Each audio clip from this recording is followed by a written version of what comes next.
Good evening. Welcome everyone, or good morning, wherever you are around the world. We are so excited that you are here with us tonight. We are here with both doctors, Dr. Warren Chalklen, and we have Dr. Gabani Gabela. And so we're so very grateful that they have collaborated to produce some work in the world that we are excited to dive in tonight. And so just a few house rules. We are here for the book launch of Anti-Racist Teaching Practices and Learning Strategies.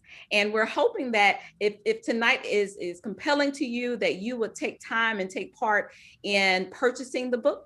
If you purchase the book tonight, it's $25, but it's $18 with the coupon, and the 50% of the proceeds from the book goes to advanced educational equity in South Africa. And so we're so excited, and we're hoping that everyone on the call will go ahead and purchase that book and not only to purchase it for yourself, but purchase it for those in your community, those who are in education, and those of us who want to turn this world right side up, right? So I'm just going to pitch it to you, Warren, if you just introduce yourself, and Bonnie, if you would just introduce yourselves and let everyone know who you are, what this work is about, and then we'll kind of dive into some of the questions. Great, thank you so much, Jarita. Good evening, everybody. Good morning. Goeiemorgen, Sanbonani, Dumelang, Molweni, Assalamu alaikum. Thank you for being here. We are so thankful to have you here with us. Something about myself is I started off studying to become a teacher, and then I think I became an educator, and now I'm aspiring to be a transformer. And I'm hoping that through this work, we can think about our processes not as just teaching and learning, or not just as educating, which might be depositing knowledge, but as transforming both knowledge, lesson preparation, teaching strategies, classroom management, and assessment for social justice, for a just world. And so through this time, I'm going to be sharing a little bit about myself and just really learning. And I'm hoping that this becomes a conversation. We had some great engagement this morning with the audience, asking questions. We had someone from the UK sharing their experiences. So I'm hoping this can be more of a conversation rather than just Gabani and I chatting away. So please, we welcome you. And thank you so much, Jarita, for being our moderator today. We appreciate you. Oh, it's my honor. Thank you so much, Warren. Gabani. Sure. Thank you so much, soon to be Dr. Jurita. See what I did there? Wink, wink. Hi, everyone. My name is Gabani. Happy to have been collaborating on what Warren and I have called love work. I've spent quite a lot of time in my life in various forms, engaged in issues around education, inequities, particularly in the South African context, but I've actually also worked for quite a number of American universities as well. I've always had a lot of interest in sort of advancing education equity. And that comes from my own background, coming from a low-income family, going to a predominantly white elite university and not really having funding. So experiencing various forms of structural, racial, capitalism, violences. And so I've always been interested in using whatever influence and platform I have to not only get people hopefully to think about issues of racial inequalities, but also start to think about practical ways in which we can move forward. So I'm really excited, like Warren, to be here. It's 2 a.m. this side, but it feels like it's 9 a.m. in the morning. That's how excited and awake I am to converse and to be in conversation with everyone. So thank you. Yeah, so that adrenaline is running because we have a book launch. So thank you again for, putting in the hours and getting the love from Johannesburg this morning, or South Africa this morning. And now we're in the context of the US. And so I'm a former teacher. I'm from Tuscaloosa, Alabama. And so a lot of the conversations that I've had growing up and the conversations that I've had now that I live in Dallas, Texas, it surrounds a lot of the racial intensives. And so when we're walking into these conversations, or when we're on a webinar, or when we're into a training, the word love most of the time is absent. And so one of the sentences that starts the book out, it says this workbook is a tool of love and justice. And when we think about love, when we think about the way that maybe Bell Hooks would frame the love that we talk about, is that the will to extend. And so if this workbook is a tool of love and justice, and we don't hear a lot about it, we hear a lot of phrases like you're being divisive, or I'm not a racist, or you're being unpatriotic. How does this workbook integrate into these conversations, into the trainings, and how we're reminded of what this work would be framed in, as you have called out love and justice? Okay. Thank you so much for pointing that out. I think it's I think we haven't really I mean, we've said it, but I don't think we've been asked actually to really engage how we are thinking about love. And it's not a coincidence that we open, for instance, with that quote by Cornel West, that justice is what love looks like in private. And I think that's how we were thinking about it. We used a scholar, South African scholar, Dr. Danai Mabotsa, who writes about the importance of love in the classroom. And her key argument is that because, particularly in the South African context, we've had these experiences of colonial education, that oftentimes students are taught to look at texts and readings and, education through the lens of hate, right? So anytime we say be critical of this text, it's always assumed that the person must hate it or must not like it. But she actually challenges this notion that, we should actually start to think critically about the place of love in the classroom. And she argues that actually love in the classroom is a political act that can lead us to our freedom, right? That can lead us to our liberation. So that was my entry point. In terms of how I was conceptualizing and thinking about love, I often think, that we often also think about love in very sentimental terms, right? We think sentimentality. But one of my experiences that I found the most is that you can be loving in a classroom setting. And I find that in situations where I've had a really good camaraderie with the class, is that often students work harder because they don't, quote unquote, want to disappoint me, right? Because they see the love work I've put in. And I found in cases where I haven't connected with the class, that often those classes don't perform necessarily very well, because there's that disjuncture where people don't feel seen, they don't feel recognized in the classroom setting. And so I think for me, one of the things we were trying to talk about when we talk about love in this project is to really show the ways in which it's not just the sentimental thing, but that when it's used correctly in a classroom context, it actually can lead us to having conversations about, equity, justice, inequality or equality, and ultimately lead us to conversations about liberation and political freedom. So it's not just this sentimental thing, but as Dr. Mabotsa argues, that it's actually very political, and we should engage it in that way when we think about love in the classroom.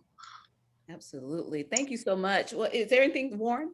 Yes. In fact, I'm going to be a little bit untraditional, and there is somebody here who taught me how to think about justice through the lens of love. And this is my mentor, Dr. Novelo Carter. I'm going to actually promote you to a panelist, Dr. Carter. You are a panelist for a few minutes, Dr. Carter. And if I might ask if you wouldn't mind turning your camera on, Dr. Carter, if you would be so bold.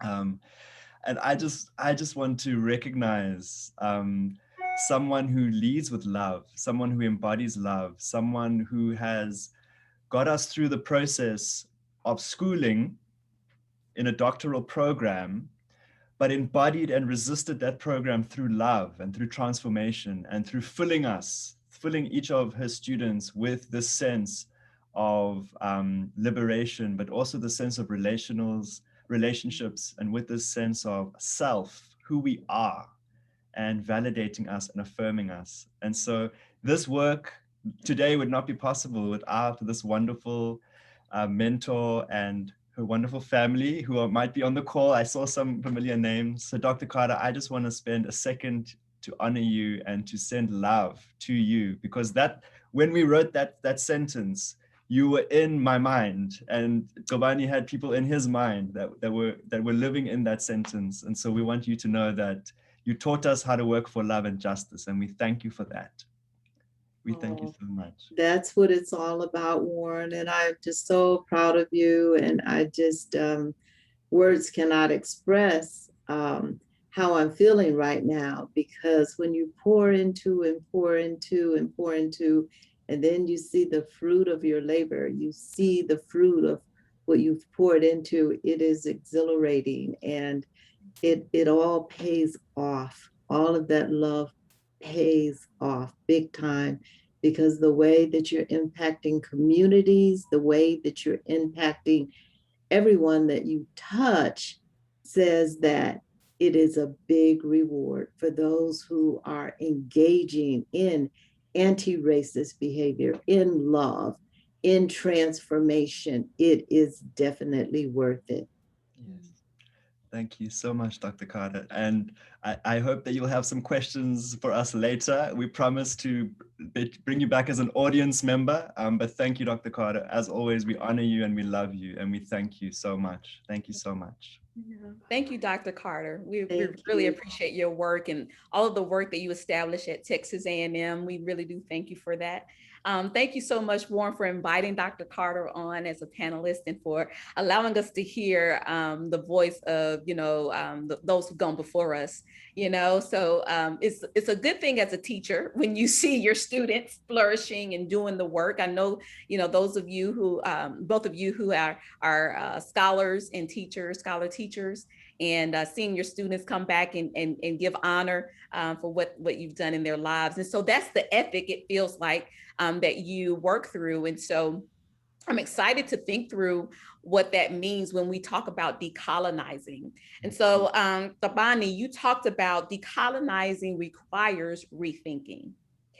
That was a sentence that made me think through, what does that mean when you're a teacher and you're thinking about all of the things that need to take place. And so the example that you gave when you opened up the chapter about the conversation that you had with one of your students and you began to connect.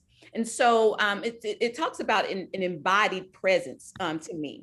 You're an embodied person, you're an embodied soul that's talking through things with the students that you are centering. And so you talk about self and community and relationships and how those things integrate and how those things intersect. So what is your framing around that, and how do you give advice to teachers who may be struggling to balance that? How do you not overshare? Because I heard you talk about that in the book, not oversharing and not numbing ourselves in feelings, but how do you balance that as a teacher without establishing some kind of semblance of relationship?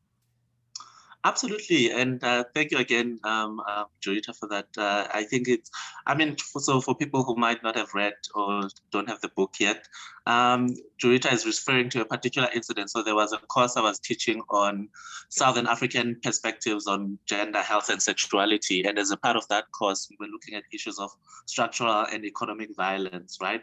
And then it was, I was sharing this vignette from this day when I was coming from class, actually, and there was a student who was looking for me. And then I had never seen her, and she confessed to not having, been consistent in her attendance to class. But she heard from some friend that I would probably be open to having a conversation with her. And it's a very expensive conversation, and you'll see in the book, it lasts over an hour. And at the end of it, we've cried, we've laughed, we've used informal language of vernacular forms and so on. But the essence of it, what the student was sharing with me was that, this notion that we were dealing with of structural violence was so striking for her, because half of her family is disabled, and she believes the family, she knows that the family is, these disabilities were preventable, right? But it was through the neglect of the public health system in South Africa that her family finds in a position where nearly half of them have to live with a disability. And so one of the things she was saying is that, she was making, as Dorita was saying, she was making these connections between what we're learning about structural and economic violence and really applying it to her life. And part of what she was also saying is that, she wants to use her education to get forms of justice for her family because she feels, that it's not okay. And so these tools and these concepts that we're working with, these tools that we're working with, we're really making her think beyond just, reproducing knowledge for me, defining structural violence. This is what Paul Farmer says, and so on, but into really thinking about her own life. And as Jurita was saying, it's very tough. And part of this, what I noticed very quickly in the conversation is she had what I think Brene Brown calls the vulnerability hangover, right? Which is that sense when someone has overshared, or that you've maybe revealed a little bit too much. And at certain points, you would say something like, brah, to me, and then apologize, remember that she's having a conversation with her lecturer. But I think what Jurita is saying, but what I quickly realized was that because she's shared so much about her life, she felt very open. And to almost help her, it was in an instance where I then referred to a reading because it was a particular situation where I could relate to in my own life of dealing with issues of structural violence and economic exclusion and so on. I started to share from my own life that, okay, what is happening to you is actually not unique. Even I've experienced these kinds of situations and I've thought about a lot, how do I use my education and so on. And in that instance, it works. But I used someone called, who I consider a mentor, Kanita Mohammed, who writes a lot around feeling, right? The importance of feeling. And I think it's not something I've completely settled, if I'm being completely honest, which is I'm always working through how much of myself do I reveal and how much of it do I keep concealed, right? And what does the boundary, look like in terms of how much of myself do I bring in, but also what kind of, because this still is structurally a student educator relationship. And I haven't completed, but Kanita's work has been so useful to me because one of the things I often quote a lot from her, and I use it in the book, is that she says, if we can, we need to feel it, right? And part of what I've always worked through myself is that I allow myself to feel in the classroom, because as Kanita argues, that we know that, from studies of masculinities, particularly violent masculinities, that all of these masculinities, they start with limited registers to feel, right? So it's that incompassionate feeling about women, gender non-conforming persons, sexual minorities, and so on, that ultimately allows dehumanization to take place. And so, yeah, I think I struggle with feeling. Feeling is not easy, and this is what Kanita argues in her work, which is, but she says it took her the longest time to really realize that, numbness doesn't save us, but we have to feel. So it's something I struggle with a lot, but I found bringing certain parts of myself into the classroom often actually enhances the student experience, and they don't feel so isolated. And I think I should have, just before I hand over to Warren, I think the context in which the students I teach in South Africa come from often very similar backgrounds to me, linguistically, socioeconomic status, racially. And so that's already that's a dynamic that I think allows me to bond in a way that I can't distance the self, because I always see, as soon as a student walks in, I feel like I see, my little cousins, and I recognize the personalities and so on. So there's also that dynamic that's there that I think denies me, I guess, removing myself from the classroom setting, because these are young people I know and who look like, people in my family and people I know, nieces and nephews and so on. So, yeah. Thank you. Warren. Jurita, if it's okay, I'd love to talk about the earlier piece, which is about decolonization. Yeah. And one of the things that I would like to help us think about is the difference between anti-racism and decolonization, what we mean in this book. And I'll begin as a scholar. One of the things they told me was diversity, equity, and inclusion is very important. And I really consumed that lingo as, yes, of course it is. But I'd like to take a moment to focus on equity for a second and talk about the ways in which equity has been co-opted to be a very palatable term for oppression. And I'd like to unwind and unpack that a little bit to help us understand this a little bit better and talk about some of the tensions in this book. So when we talk about equity, we often talk about it in the context of inequity. And when we're thinking about inequity, we thought about unfairness, right? The sense of unfairness. And unfairness is rooted often in various forms of injustice. And so I'm not talking about unfairness in terms of, well, somebody got 3 cookies and I got 2 cookies. I'm talking about deeper unfairness in this context, which is rooted in various forms of injustice, racial injustice, sexual injustice, capitalistic injustice, and various other identity forms, ableism, all the forms. So when we talk about anti-racism, we have to embed it and reflect on it as one of the many dimensions in which oppression takes place. Injustice results in oppression, okay? And so when we talk about equity, we have to be jumping to the conception of oppression. We have to understand it in its multiple forms because oppression is the ways in which these converge. And so when we talk about anti-racism, we are talking about a strand in our strategic approach to this as teachers. On the other hand, we're talking about decolonization, which is the ways in which we account for the multiple dimensions that come together. And one of the ways in which, so when we talk about decolonization, it includes anti-racism. It's not synonymous with anti-racism, which is very important. But here's one more piece that's critical for this book, and it comes back to this perspective of love. We believe in the process of dismantling, but we also believe in the process of building and reimagining.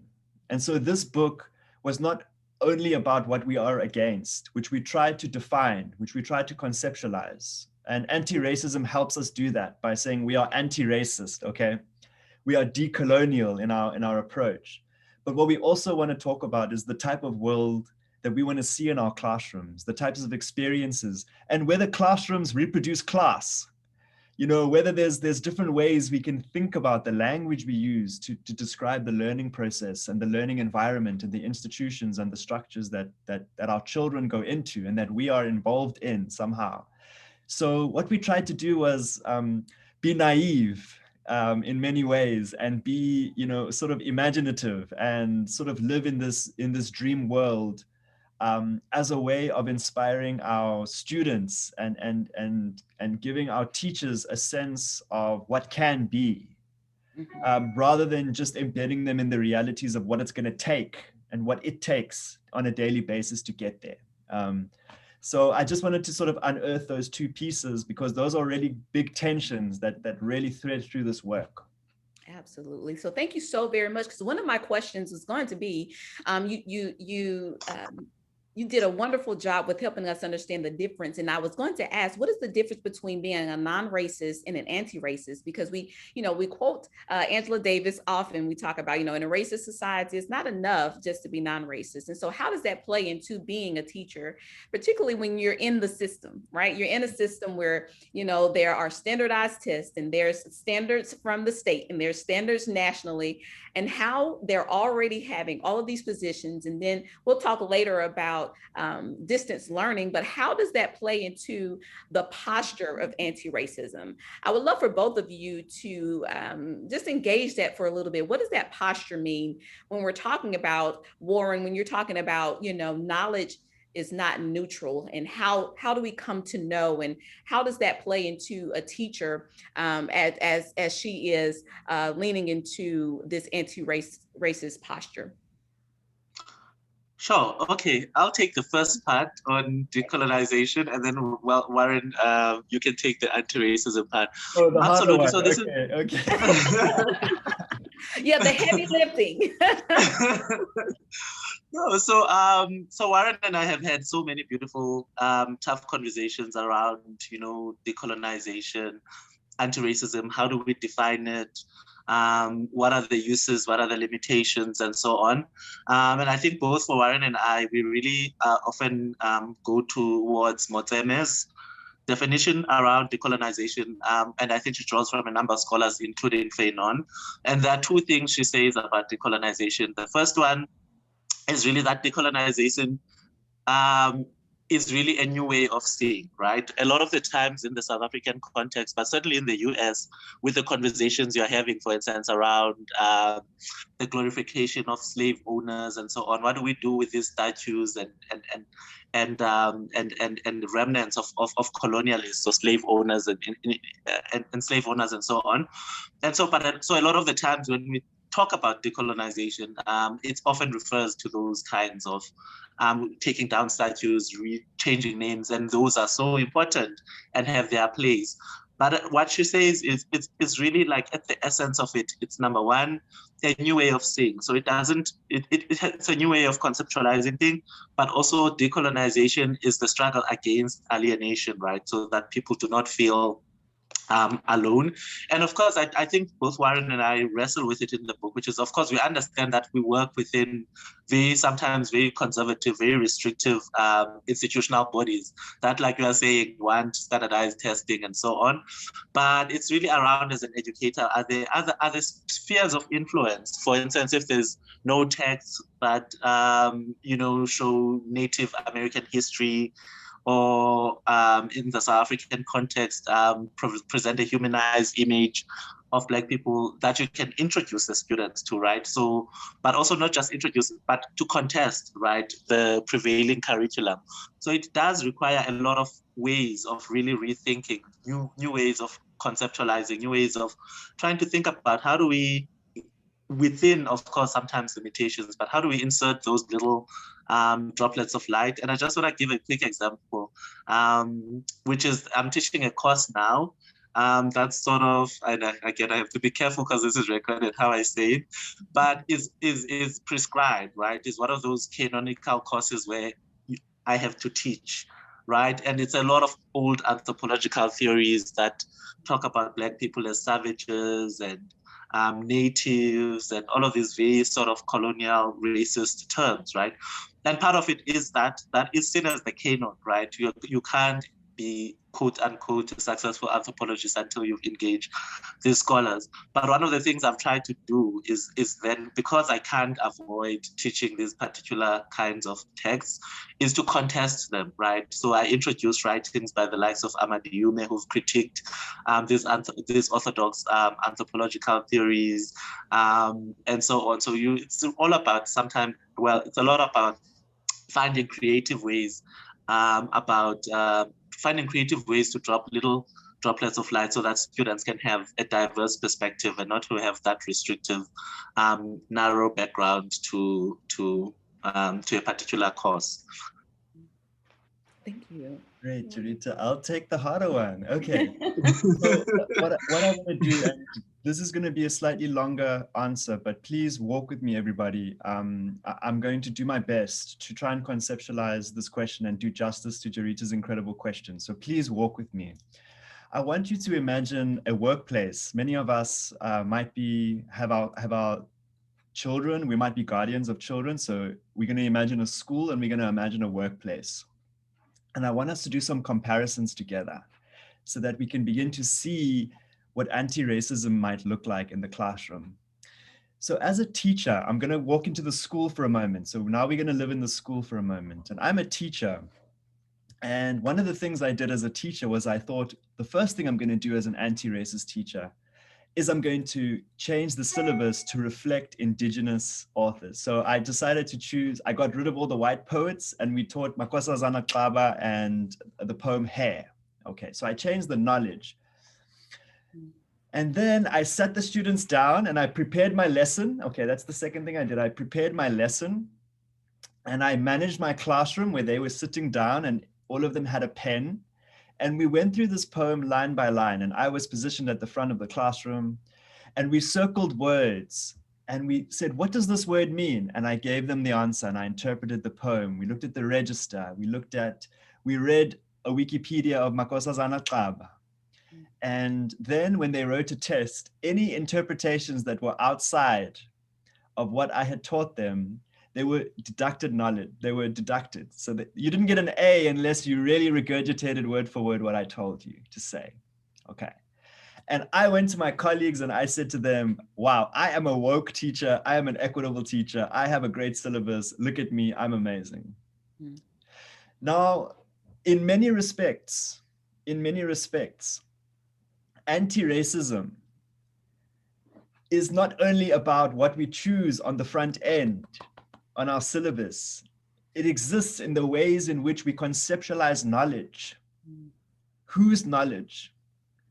It exists in the way we prepare our lessons. And this is the structure of the book, everybody. I'm walking you through the structure, right? We talk about knowledge. Whose knowledge? Who's epistemic anchoring, okay? Who is anchored?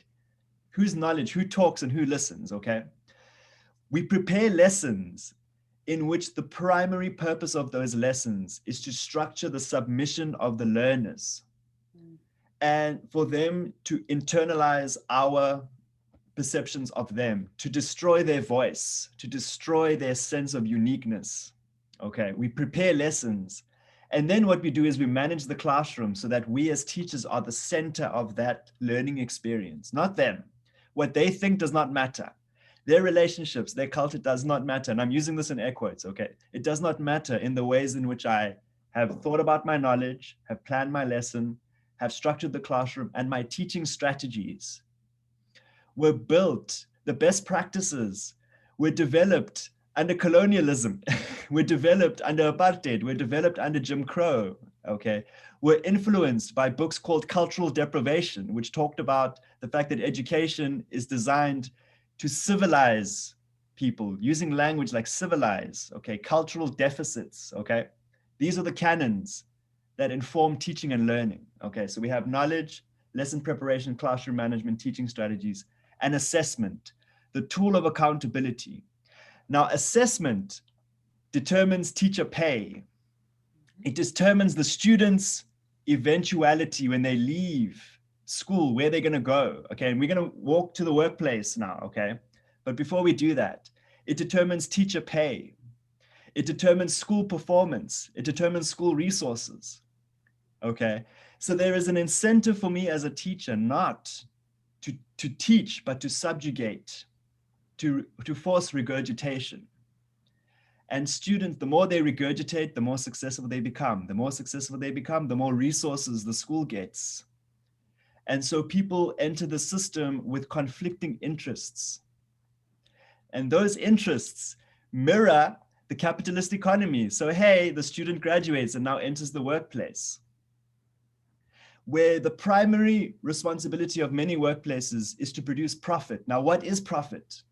Profit is the extraction of resources from a person, human resources, spiritual resources, not only labor, but human resources for the benefit of someone else. Okay, and so this process prepares them to do that, prepares all of us to do that. Okay, and so when we think about this idea of profit, it's not only financial profit, it's also racialized currencies, genderized currencies, this idea of value. Whenever there's a delta, where there's a difference in value that's placed on people, we have to think about the ways in which the system is designed to extract from us. Okay, with that context, I want to talk about love and I want to define anti-racism, Jarita. Thank you for being patient with me. Oh, yeah. That is why love has to be the starting point. We have to fulfill and fill each other, because we are existing in a system that is designed to take from us, to extract from us, extract our labor, extract our minds, extract our hearts, pit us against each other. Okay, so so that is a revolutionary act, okay? It's an act of resistance. Now let me get to anti-racism. Here is the tension. On one hand, okay, we're in a boxing match right now. I'm gonna go with my left. Okay, I'm gonna go with my left, which is anti-racism. On the one hand, we need to teach excellently. Not just excellently, we need to surpass. Okay, we need to surpass. We need to teach against the test, for example, because we need to prepare every single learner who is in an education system to succeed in that education system. We do not have time to sit back and wait for the system to change. We have young people right now who need quality education. Okay, not schooling, education. But at the same time, which is where my right hand comes in, we need to focus on dismantling and rebuilding the system, reimagining the system, the policies and the procedures. We need teachers to be politically conscious. So where does anti-racism come in? Anti-racism comes in because fundamentally we cannot be effective teachers unless we recognize the status quo of injustice linked to racism. And so to be an effective quality teacher that not only teaches here, but teaches here is an anti-racist act, okay?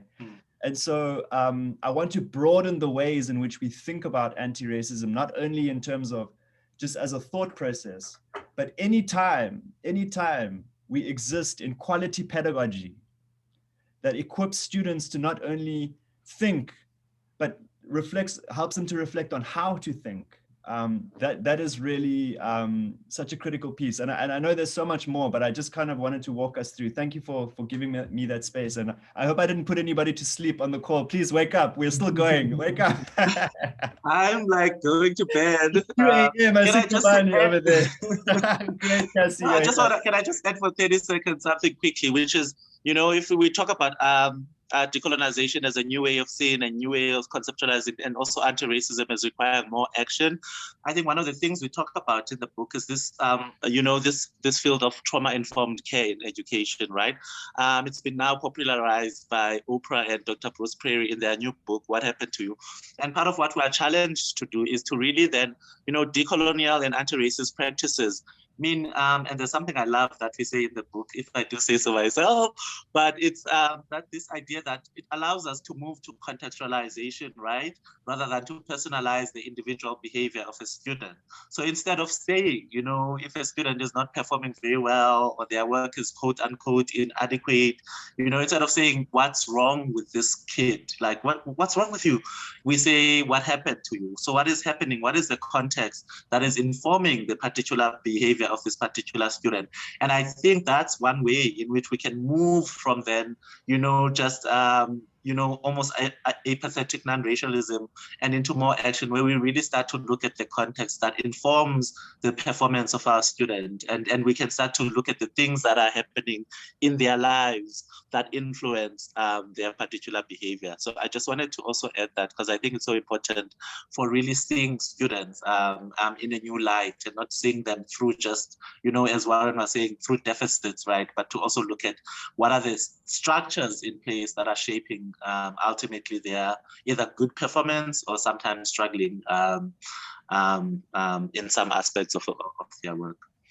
Yeah, I think that's really important as we're talking about looking at our students holistically, but also looking at ourselves as teachers holistically, right? And so what is it about that separation between public and private, and how can we coalesce those things in order for teachers to not just be disseminators of information? And so when we think about that concept of just being objects, teachers as objects of, of information, that's givers of information, but also not losing their souls and helping students not lose their souls, right? But how does the role of expert play into this?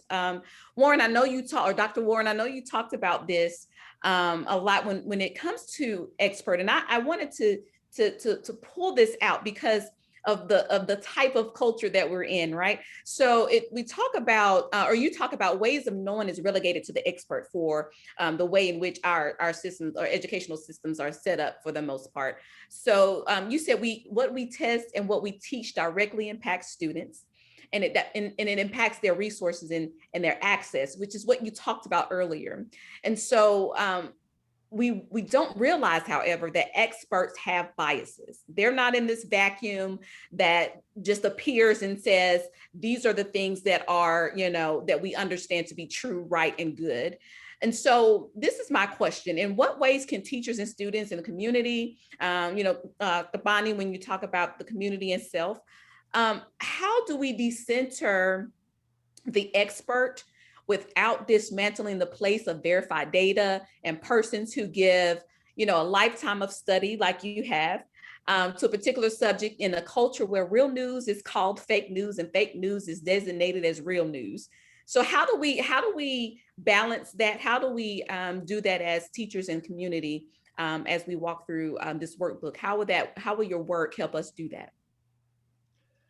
Jarita, one of the things that I think is important is to understand that a teacher cannot exist without the institution of a school. And so when people say, I do not trust this expert, what they're actually saying is, I do not trust the institution that this person represents. And I don't trust that institution because that institution does not have my best interests at heart. Okay.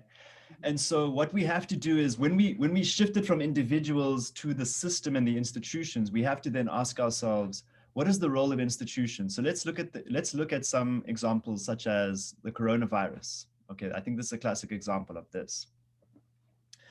And two things that are incredibly important for us to think about here. The one is the language of social distancing instead of physical distancing.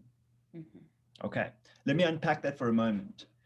When somebody says social distancing, that creates a gap, not only physically, psychologically, socially, spiritually between us all. We found ourselves not even calling our friends on the phone as if calling them on the phone would somehow infect us with the virus, okay? And what that does, what that language does, is it forces us into our silos. And what it does in our silos, we are unable to have the solidarity we need to reflect on our context and reflect on the ways in which we are deemed essential workers, not essential because of our work, but essential to the profit that is being extracted from us. Okay, there is a portion of our workforce that was deemed essential, not because without them our hospitals would fail or our literally the society as we know it would crumble. Okay, that's not who I'm talking about. Those are essential workers, but expanding the definition to ensure that profits are essential. Okay, so when we think about the ways in which language was used to reflect on us, to really force people to choose between their health and their survival, okay, when we think about those contexts, okay, we need to really reflect on that. So the question is about the expert.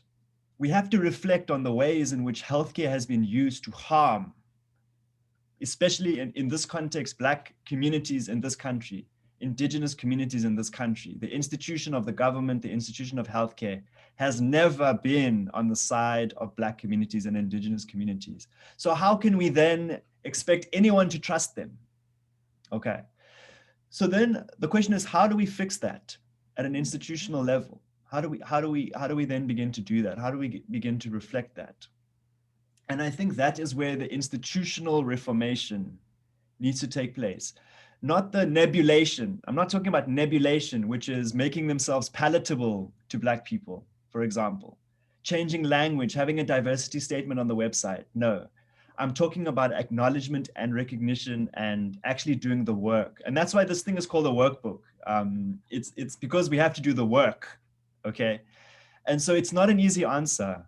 But we cannot expect people to trust individuals without acknowledging the fact that those individuals are only in that space talking on behalf of the institutions. For example, I'll just say one more example. One of the key positions that I have is a white male in the context of an anti-racist context, okay? And I get so excited when people challenge my position in this work. And one of the reasons why I get excited is because that is exactly the kinds of things we need to be encouraging students to do. And my role is not to hold my self-esteem to my authority or hold my identity to my authority, because I'm only given that authority by an institution, okay? I have to be able to disentangle the ways in which what I represent white supremacy, I represent this institution, these institutional oppressions, I represent that just because of my being, okay? And so I have to grapple with those, and I have to understand when people don't trust me, for example, because they may not know me, but I represent something to them. So representation and meaning is very critical for us to understand in the context of trust and in the context of so-called fake news. Oh, you're on mute, Jarita. You are muted. I put myself on mute to make sure we heard every single word that you said. You're a great moderator. So yeah, I mean, you excellently describe what it is that we are in need of in order for us to go to a wider gaze. And when we're talking about race and racism in these conversations, we typically have difficulty because there's not a connection. There's not a piece of our stories that we can connect to. And many times there's name calling and sometimes it's just, you know, a complete shutdown. So thank you, Warren, for bringing us higher and helping us to understand that it's not just about individuals, but individuals connected to systems and institutions. And so thank you for also recognizing your place and your position in culture and in our society as a white male who's doing this work. You know, I say all the time when we're co-facilitating, the way that Warren will enter into this conversation and enter into this work is completely different from how I would do that as a person who is Black and who is female. And so those are some of the things that we think through as teachers and think through as staff. And as we're hopefully some on this call who are creating policy and creating curricula. So I think we're gonna start to kind of wrap up a little bit so that we can get to some questions. Is that okay, guys? Because there's one thing that I wanted to make sure that I wanted everyone on the call to hear from both of you about the concept of knowledge is not neutral. So if knowledge is not neutral, then what does that mean when we are considered the expert in the room? And if knowledge is not neutral, what does that mean when we bring our biases and we bring the normative way of understanding and thinking, which is typically Eurocentric learning and understanding, and how do we decolonize that in the way that helps us to know and remember as a posture of neutrality is really non-existent. I'm so glad you asked that, because I actually wanted to reflect on it just as building on what Warren was sharing in the previous question. Absolutely, I think within the first page, we are very clear that our starting premise is that classrooms are never neutral spaces, and that they are imbued with the experiences we bring, whether it's our race, gender, sexuality, class background, and so on. And unfortunately, we know that because of the unneutralness of classroom settings, that there's sometimes quite a lot of discrimination in education in various forms, from curriculum to the ways in which students are marked and assessed, that there's a lot of racial biases, and that, issues of systematic racism that are always pervasive. So that's the first starting point for us, which is, we can't continue with this conversation if there isn't that acknowledgement that a classroom is never neutral, right? And we also know there have been so many studies now, both in the US, certainly in South Africa, that always show, how Black students are often disproportionately marked, how they are disproportionately punished for things that are often very similar to their white peers, but the kind of treatment that they have is often very different. So I think like any other issue, it has to start with an acknowledgement and an ownership. And I think one of the things that I tried, certainly in my contributions to the project, to introduce, which is I share a story, for instance, about door locking, right? So when I moved to where I currently work, I had been at a predominantly white institution before, and it was very elite and so on. So there were certain kinds of assumptions I made about the kind of student I have. So when I started in the first week, I had a lot of latecomers in the classroom setting, and I was so annoyed at this that I got angry. I got up literally in the middle of the lecture. I went around and locked all doors in the lecture theater and said, after that, every 5 minutes, if you are late, you're not coming in. And then as soon as I finished the lecture, a number of students, very vocal students in class, came to me respectfully and they said to me, "Sir, we don't think this policy is going to work." And I said, "Why? It's disruptive, it's disrespectful to me, it's disrespectful to your peers. How dare they think they can just come in at any time?" And they're like, well, sir, you know, most of us don't live on campus, number one. Most of us have at least an hour of a commute to campus. We deal with issues of strikes, transport strikes that often delay you, unreliable public transportation in Johannesburg, all of these structural and economic issues that I never had to deal with at a wide residential university. And so in that moment, in that exchange with the students, I learned really important lessons, right, around improved communication with students. How do I actually, that what we were talking about earlier, that, you know, not individualizing behavior, which is you're assuming you're late because, you know, you didn't want to wake up for a morning lecture, but also looking at the context under which many of our students come from. The other second example I give in the book is the course I was teaching, two courses. I actually compare a negative evaluation 1 year for the same course and then a different outcome and the kinds of things. And part of that required, for one, you know, looking outside of the ego. The first course was not well received at all. And students listed a number of issues. It's taught from a Eurocentric perspective. It's contextually irrelevant. They can't relate to it. And I was teaching with passion. Why are the evaluations so negative?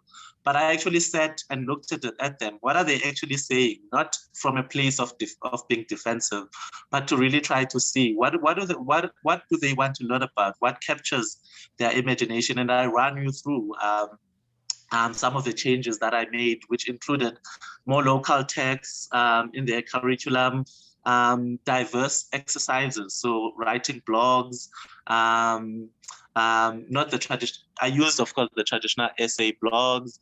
I used seminar series. I brought in some people to just illuminate ideas, drew from popular media and so on.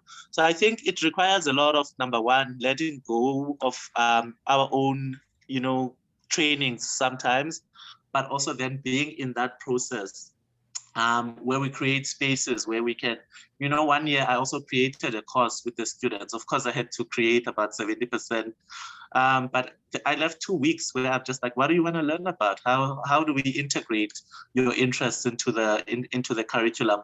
And I'm lucky, I understand it's very different, for instance, to high schools where there's, like you said, standardized testing, and that I work in a university setting where I do have some freedom around the kinds of assessments that I have. And just as a last point, it worked very well 1 year, which is to experiment with guaranteeing student a mark, right? So I made them write this reflective exercise. And I really wanted them to be honest. But because I understand the ways in which students are often punished, right? Particularly if they say things that disagree with the, you know, the lecturer's own work or publications. But I tried an interesting experiment, which was, I said, you write this post, it's a critical reflective piece of the whole course. Everyone gets an A. For this particular, the only thing I'm going to be marking for, did you really think through? Did you really engage the material and so on?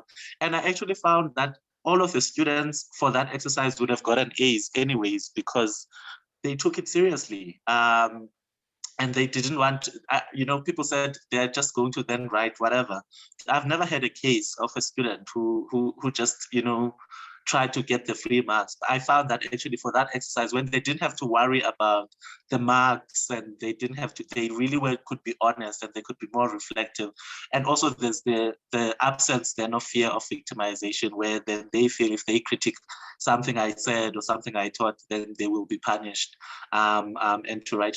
So I think it requires a very comprehensive and contextually situated approach. Yeah, thank you so much for that. You know, and I was reading about how you ask your students to keep a journal. I mean, those are some of the things that are such embodied practices that are decolonized. And so thank you so much for sharing that And I think that that's going to be a great way to help teachers who are on the call, or those who, maybe parents on the call, or caregivers on the call, to help us to encourage our teachers and those who are in our community to think wider about what knowledge is and how we can attain it, and about assessment as Warren, I know you talked about assessment as it can be as liberation versus it being a tool of social control. So could you talk about that question that I asked earlier about knowledge is not neutral, and how do we enter into that? Absolutely. And I see there's some questions in the Q&A. Thank you for those, please. So yes, one of the questions that kind of goes through, and I promise to get to yours as well, Dr. Carter, about how did I get to this point? I'm going to loop two questions in one, if that's okay, Jarita, which is this book relevant for outside of the educational space? The answer to that is yes. But let me explain why, and that's where I'm going to answer the second question, which is about knowledge. Now, I want us to imagine that there's this galaxy of knowledge, okay? If we really think about the human experience, it is vast, it is infinite, it is expansive, it's beyond our imaginations. And yet from this galaxy, there is but a snippet that is plucked from this galaxy of knowledge and institutionalized in a school. Okay, it's institutionalized as important. Okay, so it's this knowledge. You can imagine in my hand, I have this block of knowledge. Okay, and the first thing that people decide to do is fragment this knowledge into subjects. So we have mathematics, as if mathematics is different to science, is different to whatever, right? So we have subjects which can subjugate. Okay, so specific knowledge. All right, it's plucked out of the universe. Who plucks it? Well, those who have social, economic, and political power to determine what is important knowledge. Then that knowledge is organized into a schooling system.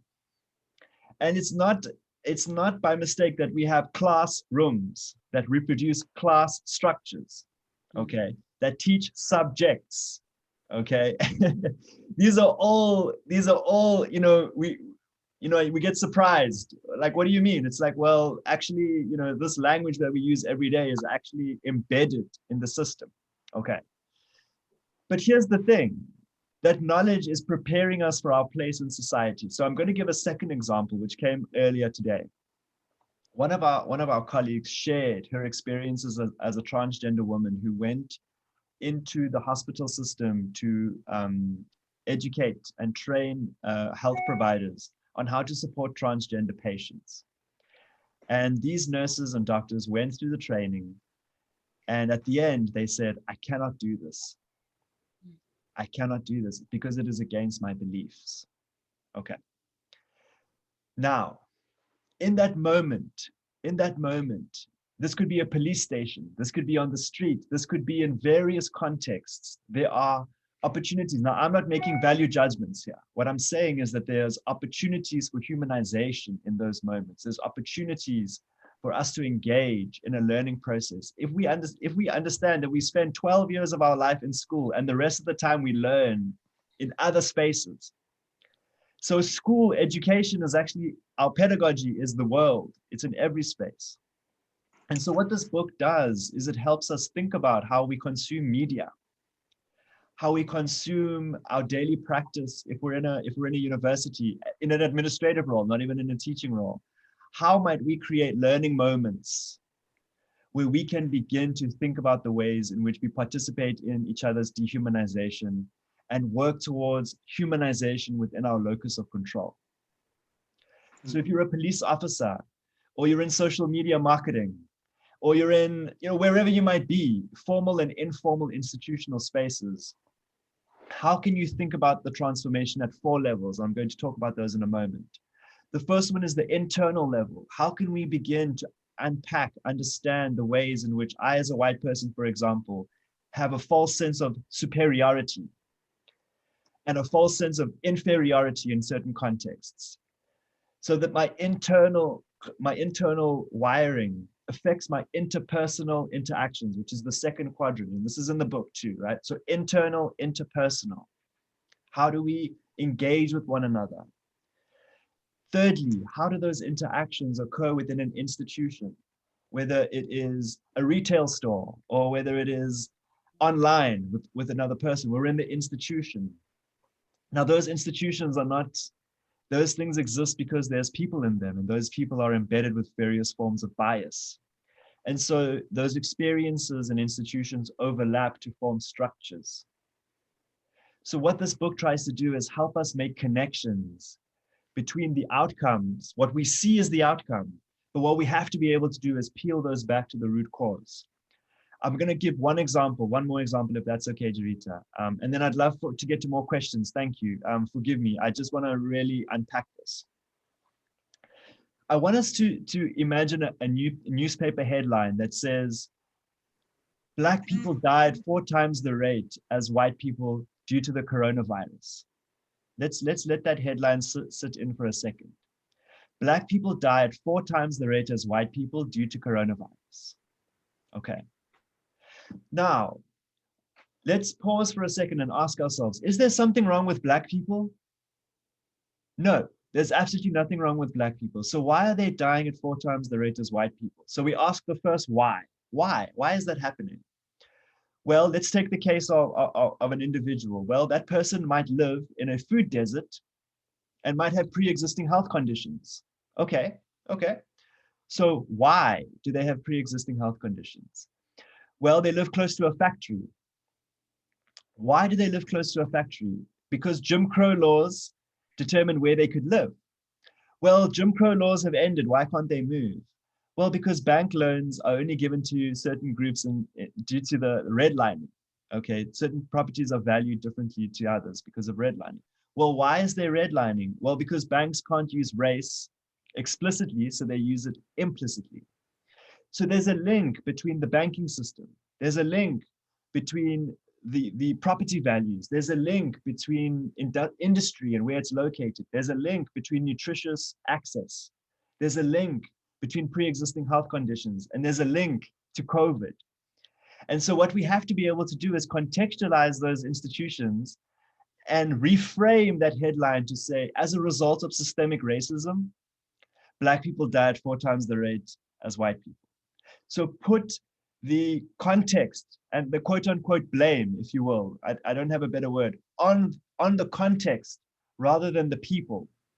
And that is what this book tries to help us do.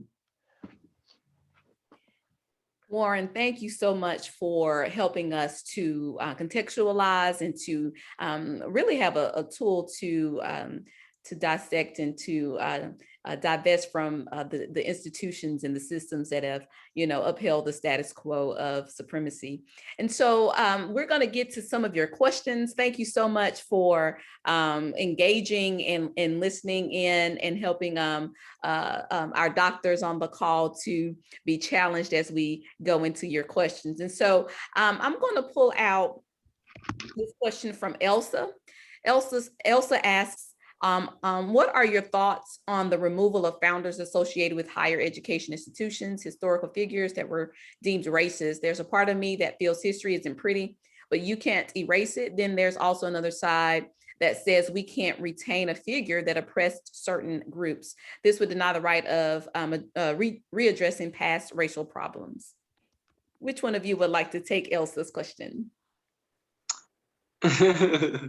Okay, I'll give it a go. I think it's well. So I think if Bonnie, since you're going to go, I'm going to combine another question that she asked. Then is that okay? Sure. Okay. So she asked, what are your thoughts on schools, higher education institutions that want to retain the African's language as a medium of instruction? Is there fair knowing the country's history? South Africa is a multilingual country, so how do we preserve the love for one's language, example, Afrikaans, but also support inclusion for non-African speaker? I don't know if I'm saying that correctly. Is that right? Sure. Okay. Okay, I'll start with the second one, which is the question of language. I think that one is relatively straightforward. South Africa recognizes multiple languages, and as far as I know, at most universities that I've worked at, there's at least 3 languages that they would use. So, for instance, in the Eastern Cape, it would be English, Xhosa, and Afrikaans or Zulu, right? So there's always, I think, scope for the use of multiple languages. I think what's been the issue, particularly in the South African context, is really the hegemony of 2 languages, which is English and Afrikaans. And just to provide context for people who might not know, but the most widely spoken language in South Africa is isiZulu, and then it's isiXhosa, and then I think it's only Afrikaans. English only comes in at like 4 or 5. So it's actually not the most widely spoken language. So it raises questions, I think, for people. Why is it that, Afrikaans and English should be the hegemony for learning when we have this? They're not even the most widely spoken language in this particular context. My view on language is always, I think people should be able to write in the languages of their choice. If it's English, that's okay. But also if people want to write in isiZulu, that's how you really develop knowledge, right? Which is not by closing and only restricting it to the articulation in one language, but to really open it up. But I mean, I also know how right-wingers in South Africa, or the Broeder Bonders, as I call them, have also abused, right, linguistic rights. So now there's a new Afrikaans university that is really, it's to promote, it's phrased in ways that is to promote the learning in Afrikaans and so on.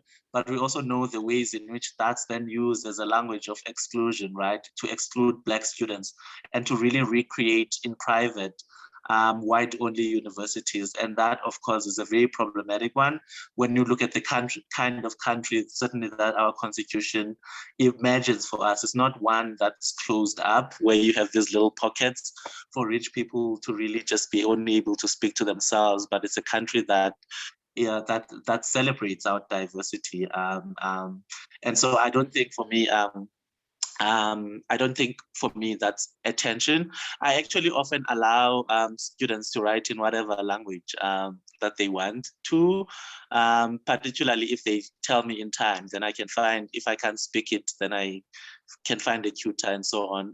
And that's always a very interesting experiment. And students are always asking, can I mix and can I use concepts from particularly for the reflective piece? I really enjoy those.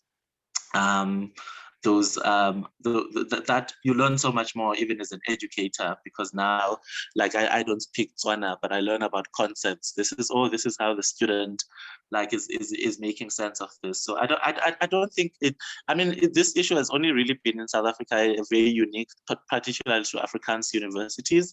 And it hasn't really been a tension, I think, in, for instance, historically Black institutions where people learn in isiXhosa, people learn in English, and there is a space that's allowed. I think it's the former Afrikaans universities, or the predominantly Afrikaans ones, that are often quite rigid and don't want, ironically, to allow space for other linguistic groups beyond Afrikaans to have a place to learn. So that's why I said, in terms of statues, I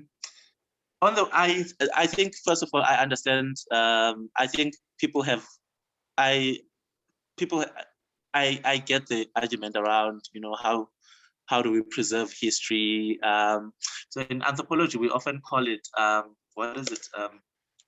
It's not dark tourism. Sorry, the term has slipped my mind now.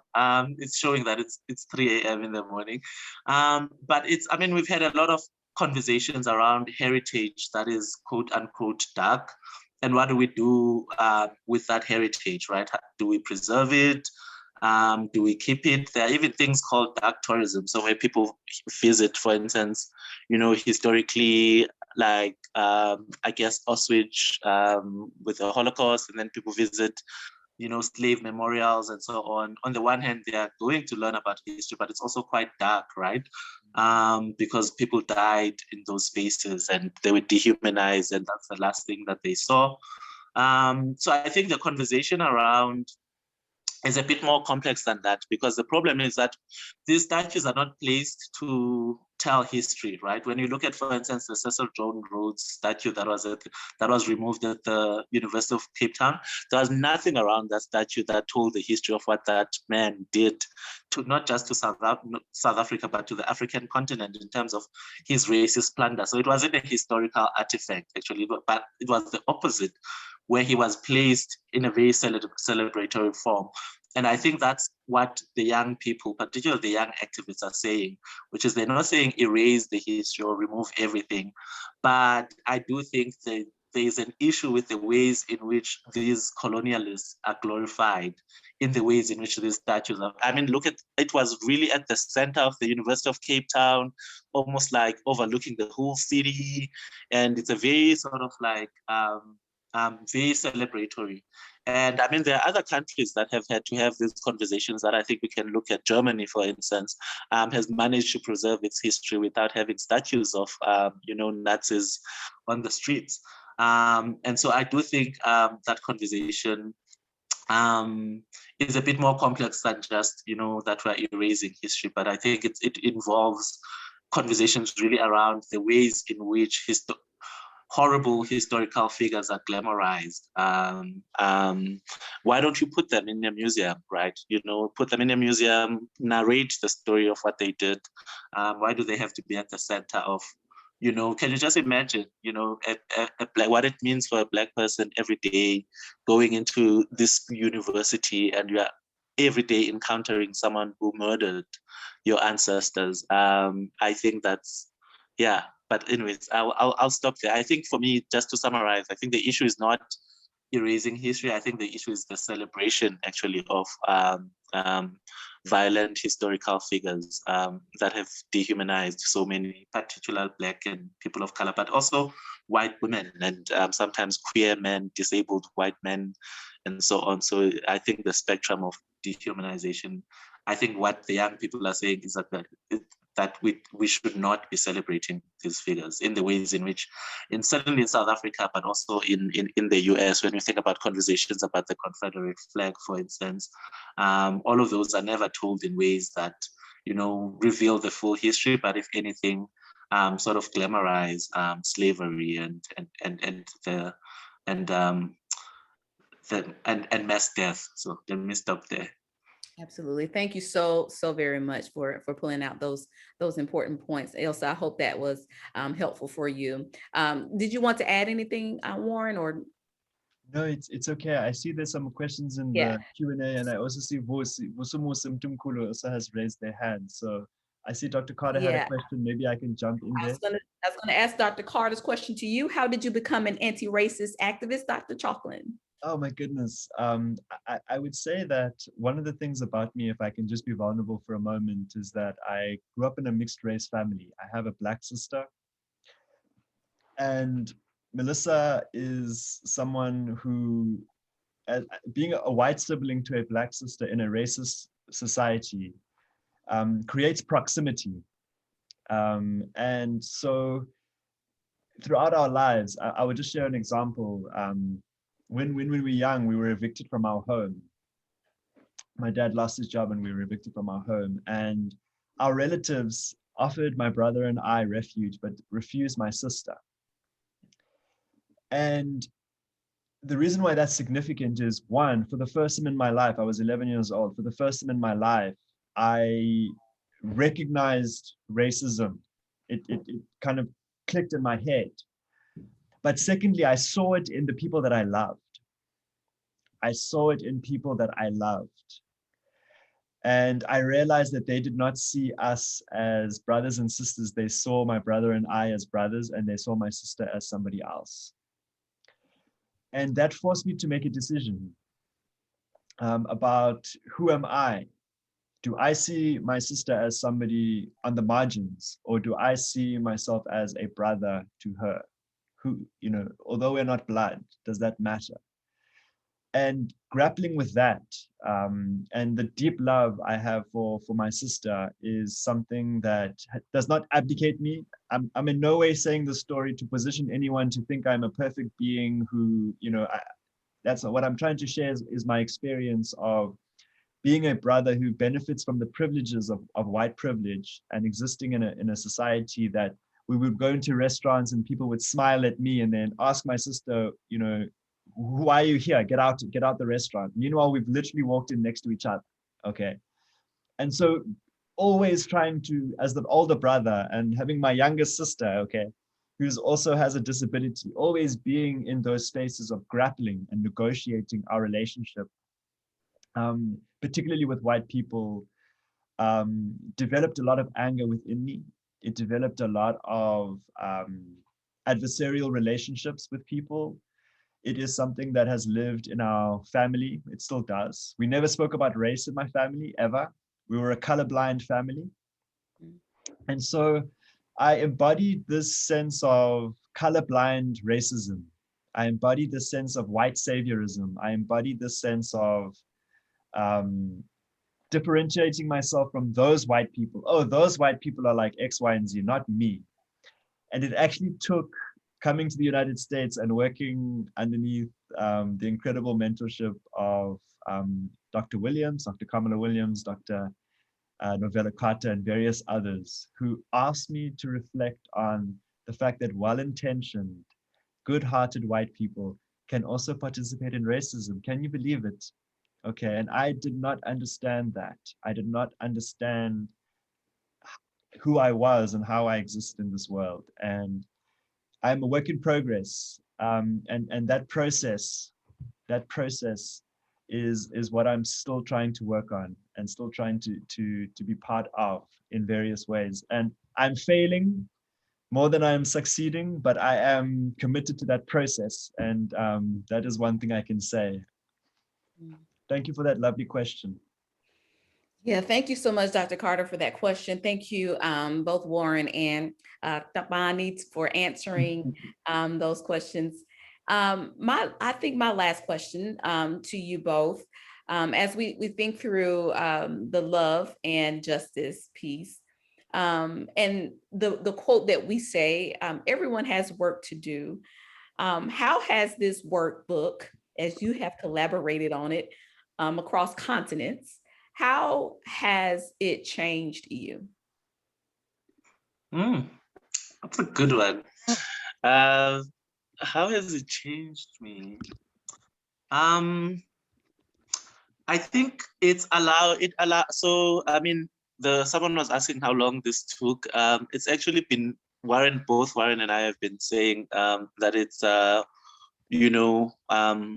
almost an embodiment of our work over a number of years.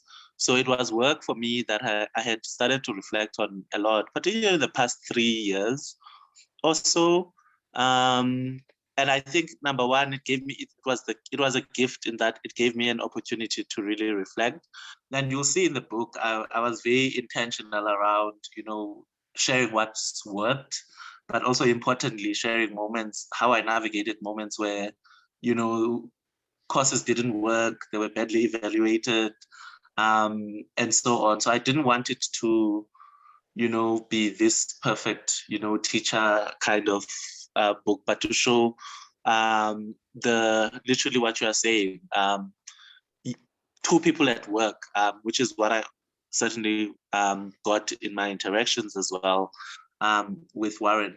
So I think what it really gave me was an opportunity to really, a friend of mine always judges me because I created this word of complexitizing my teaching. And I think so much, a lot of the time, that we are going from one course to another, that you really ever sit. And it was important to me that in the book, you have, of course, not just the examples and the theory, but you have the voices, right? You have Warren's voice, you have my voice, and you also have the students' voices, right? And sometimes we agree, but also sometimes we disagree about approaches. And I don't mean Warren and I, but also even with the students, right?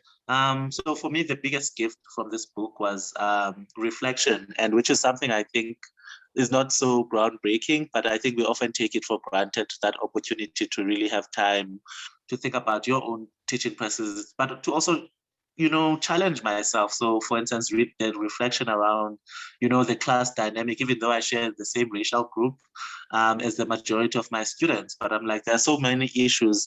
Earlier on, we had one of my trans students actually speaking at the launch.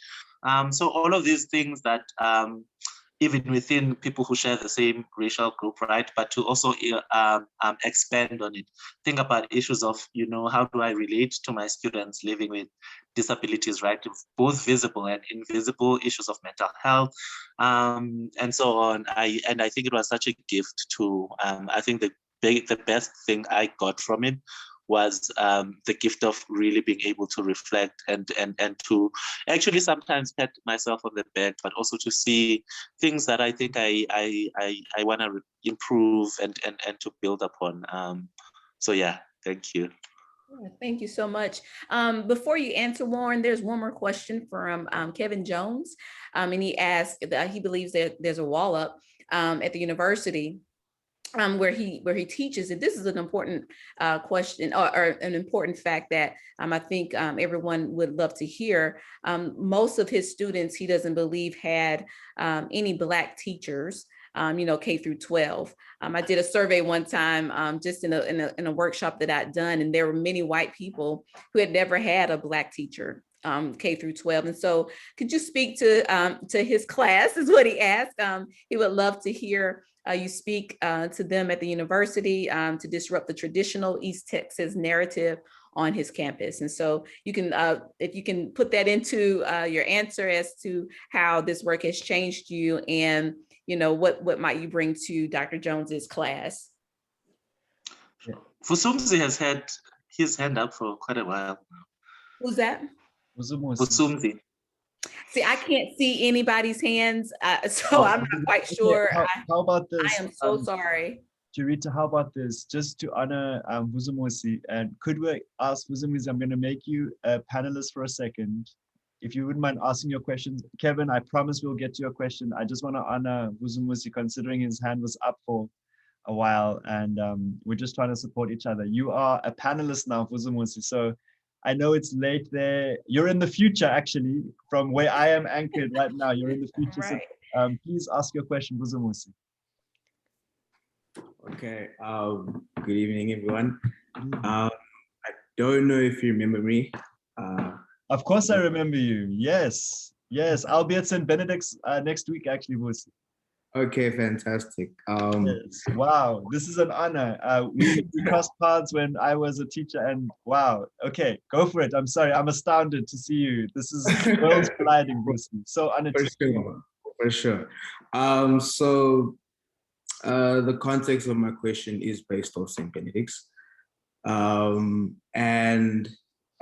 so maybe a few questions, sort of.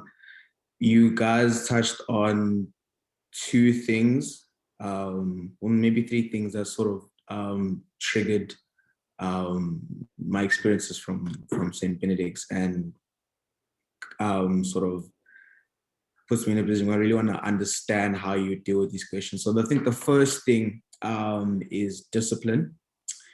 You guys mentioned earlier that sometimes, the Black students do get punished for sillier things. And one event that happened, but I wasn't at Benny's at this time, was a recent event roughly that happened last year where a screenshot of a conversation came out from a student who was calling another Black student ugly, or not just another Black student, but calling the general populace of Black kids ugly, that we all dumb, whatever.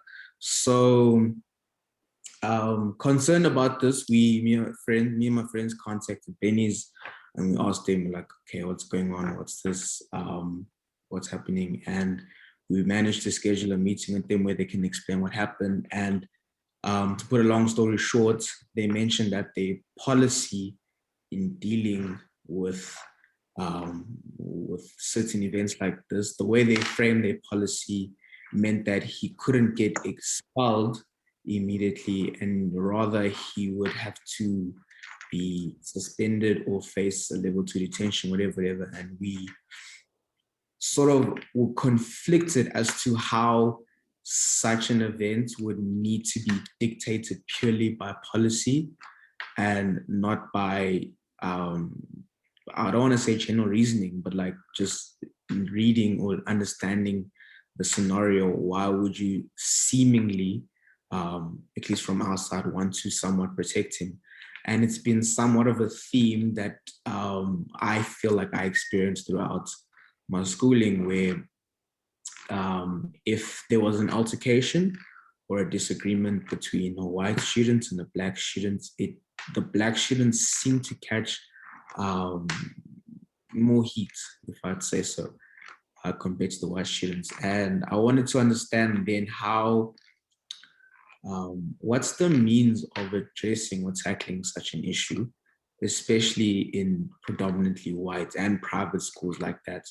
Because outside of shifting policies or creating policy, you're also dealing with kids who bring their parents. Not a lot of black kids have that power of saying, I'm going to bring my mom or my dad's going to come and sort this out. It's only in extreme measures where it's that level of prejudice, whatever, that your parents actually themselves have to step in. But they have that backing of parents to come through, and whether they're in the right or wrong, majority of the time, those parents are going to fight tooth and nail for their students. So how do you form a disciplinary system that's, outside of being fair, accounts for situations like that, where there's a population that has somewhat of a community behind them to back them even in their wrongdoings, versus a smaller